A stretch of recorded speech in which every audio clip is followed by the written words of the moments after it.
Hello అండి, నమస్తే. Welcome back to our channel flavours of Amalapuram. ఈరోజు మన రెసిపీ వచ్చేసి సాంబార్ పొడి. మన ఇంట్లోనే చాలా ఈజీగా చేసుకోవచ్చు. సాంబార్ అయితే సూపర్ టేస్ట్ ఉంటుంది. ఫస్ట్ ఇంగ్రీడియంట్స్ చూసేద్దాం. మెంతులు, మిరియాలు, శనగపప్పు, జీలకర్ర, మినప్పప్పు, ఆవాలు, కందిపప్పు, ఇంకా సోంపు. ఈ పౌడర్ వచ్చేసి ఆల్మోస్ట్ మనం 3 months వరకు స్టోర్ చేసుకోవచ్చు. ఎయిర్ టైట్ జార్లో పెట్టుకుంటే 3 months ఈజీగా యూజ్ చేసుకోవచ్చు.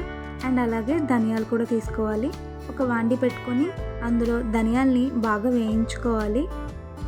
ఇవి బాగా వేగిన తర్వాత అందులో జీలకర్ర ఇంకా సోంపు వేసుకొని బాగా వేయించుకోవాలి.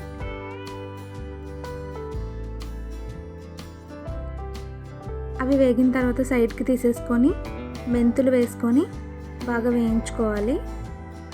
ఇవి కొంచెం బ్రౌన్ కలర్ వచ్చాక అందులో ఆవాలు వేసుకొని వేయించుకోవాలి.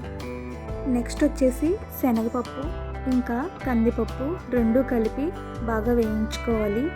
ఇవి వేగిన తర్వాత అందులో మినపప్పు కూడా యాడ్ చేసుకొని వేయించుకోవాలి.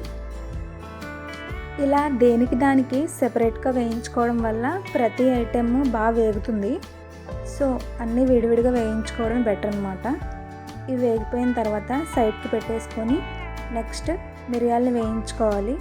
అవి వేగిన తర్వాత ఎండుమిరపకాయలని బాగా వేయించుకోవాలి. ఈలోపు మీకోసం ఒక పొడుపు కదా. మీరు నన్ను సృష్టించగలరు కానీ నన్ను చూడలేరు. నేనెవరిని? ఆన్సర్ ఏంటో గెస్ చేసి కామెంట్ సెక్షన్లో పెట్టండి.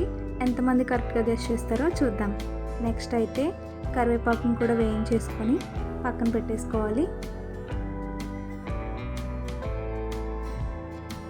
నెక్స్ట్ అయితే వేయించుకున్నవన్నీ కొంచెం సేపటి వరకు చల్లారబెట్టుకోవాలన్నమాట.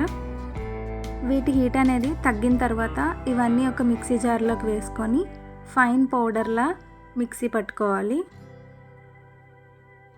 ఈ పౌడర్ ఏంటంటే మనకి ఆల్మోస్ట్ ఒక 3 months వరకు స్టోర్ చేసుకోవచ్చు.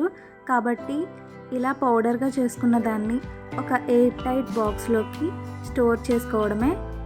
ఎప్పుడైనా సాంబార్ చేయాలి అన్నప్పుడు ఈ పౌడర్ వేసి సాంబార్ చేస్తే టేస్ట్ అయితే సూపర్ ఉంటుంది. సో ట్రై చేసి చూడండి. ఎలా వచ్చిందో కామెంట్ సెక్షన్లో పెట్టండి. ఈ వీడియో కనుక నచ్చితే please to like, share and subscribe to our channel flavours of Amalapuram. Thanks for watching.